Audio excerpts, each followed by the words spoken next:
yang akan gue bahas sekarang saat ini adalah kata ultras itu ternyata kalau berdiri sendiri itu artinya adalah nilai-nilai subjektif yang mereka buat itu benar-benar bisa dibilang sangat dipegang teguh oleh mereka. Terus jadi kalau misalnya ultras itu harus pakaian hitam-hitam ya, maka jawabannya adalah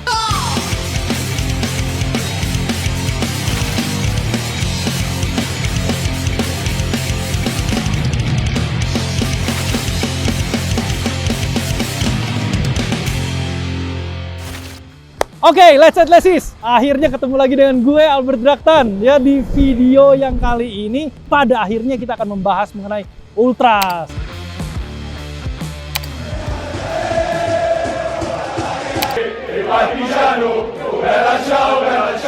Jadi kalau misalnya kalian kemarin-kemarin belum nonton highlight-nya, bisa klik link di atas ini.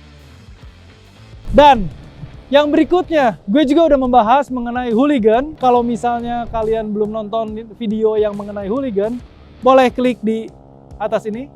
Gue juga udah membahas mengenai casual, yang kalau misalnya kalian belum nonton, kalian juga bisa klik link di atas ini. Hingga akhirnya gue membahas mengenai ultras, atau yang kalau orang Inggris bilang ultras. Jadi tanpa banyak basa-basi lagi, kita langsung aja check it out.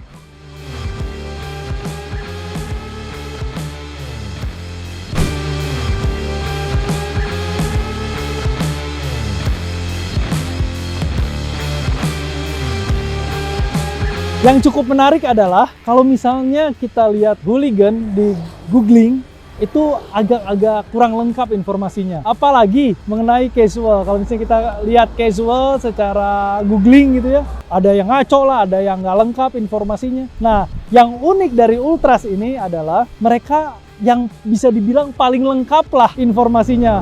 Paling benar, paling lengkap, dan paling reliable.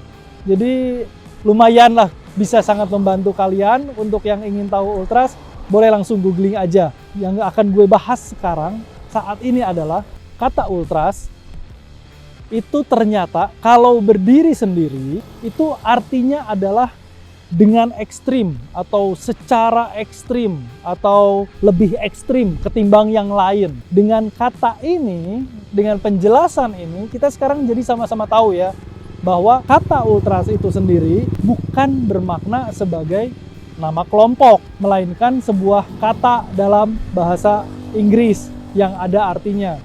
Awalnya dari bahasa Latin juga. Kalau misalnya udah kita gabungkan atau kita asosiasikan ke dalam sebuah kelompok supporter, maka kelompok supporter ultras ini bisa dibilang lebih ekstrim atau mendukung dengan ekstrim ketimbang terutama penonton umum yang lainnya. Dan berdasarkan informasi tadi, kita sekarang sama-sama tahu ya bahwa ultras itu bukan 100% milik sepak bola. Misalnya nih contohnya, kita bisa pakai hal yang lain. Konteksnya misalnya sekolah. Di sekolah misalkan ada sekelompok murid yang lebih rajin belajar, lebih rajin diskusi, lebih rajin membuat makalah atau apapun itu, membedah segala hal, dan mereka benar-benar hardcore-nya di sekolahan tersebut gitu, die hard learner. Nah, mereka ini bisa dibilang adalah ultrasnya di sekolah tersebut ketimbang anak-anak sekolah pada umumnya.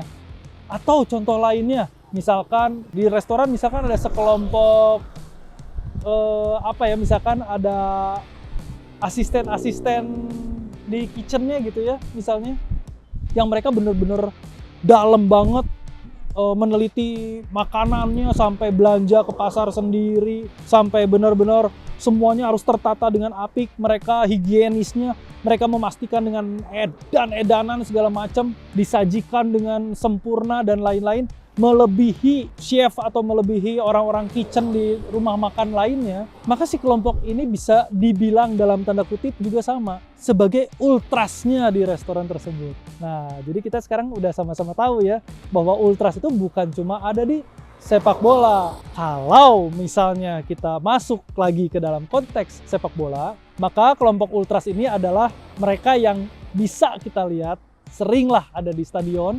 Itu sebagai yang bikin tifo gitu ya, bikin koreografi, bikin mosaik gitu, bikin chants, dan atau mereka melakukan gestur-gestur tertentu, dan atau juga ngibarin flags ya kan, banner, display, dan lain-lain sebagainya. Termasuk juga mereka pyroteknik ya, pyro show, mereka menyalakan pyroteknik baik itu smoke bomb kalau misalnya siang hari, atau kalau udah mendung atau sore hari atau malam hari itu mereka menyalakan flare. Seperti hal-hal seperti itulah yang bikin mereka menjadi sebuah kelompok ultras. Kelompok ini biasanya memiliki kapo atau memiliki kapten ya.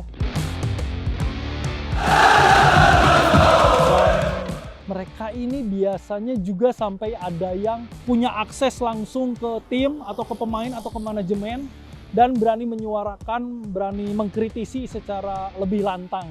Dan salah satu yang paling penting adalah untuk kita ketahui bersama, menjadi sebuah kelompok ultras adalah bukan berarti harus bernyanyi menggunakan bahasa Italia.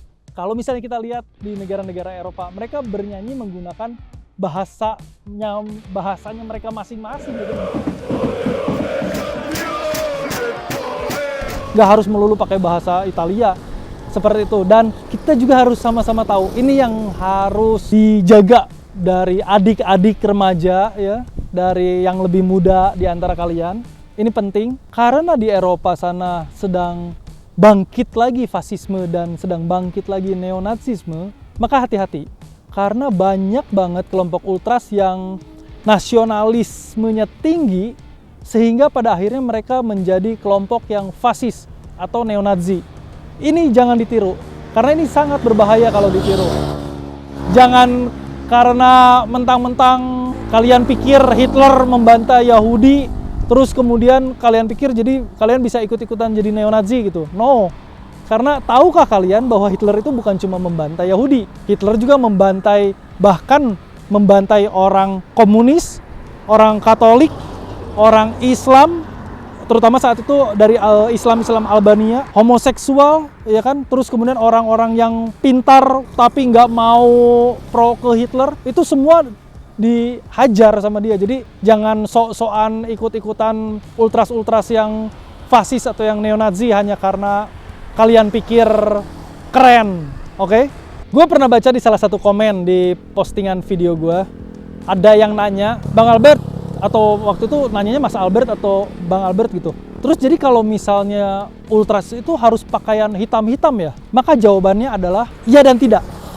Ya dan tidak artinya kalau misalnya memang kompak ingin menggunakan pakaian serba hitam, it's okay. Ada juga yang kompakan bertelanjang dada, it's okay. Atau misalnya ada juga yang pernah nanya gini, lantas kalau casual ultra itu apa? Oke.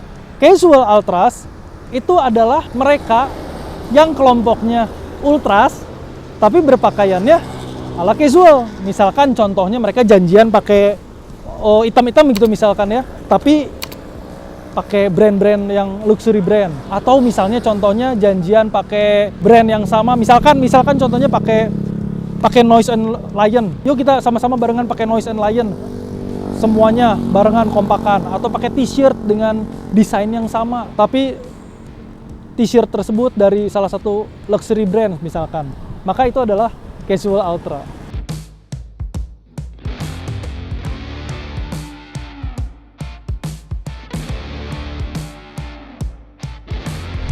Yo, let's analysis. So that's it.